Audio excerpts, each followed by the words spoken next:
So this is a special place for you? Yeah, it's nice. I didn't want it anywhere else, I wanted it in my garden.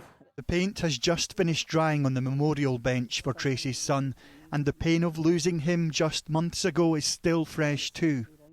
I still don't think I've processed it. I don't think I've grieved properly.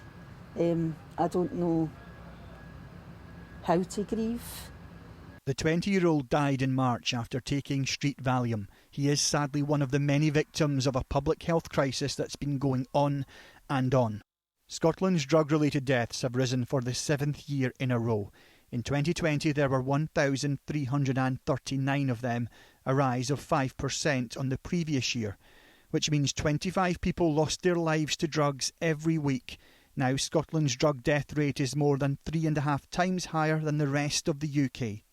There have been so many drug deaths since your party has been in government. It is shameful, isn't it? Rising drug deaths in Scotland is indeed shameful and unacceptable, and the scale of the loss of life is heartbreaking, and I do want to offer my condolences to everyone who has lost a loved one. The government hasn't helped at all though, has it? I mean, you cut funding to vital services.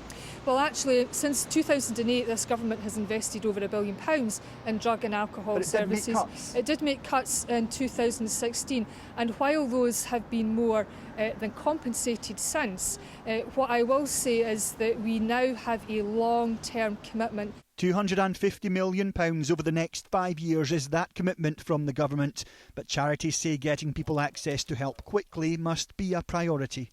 35% of people are currently engaged with services at any one time, and that needs to be increased drastically.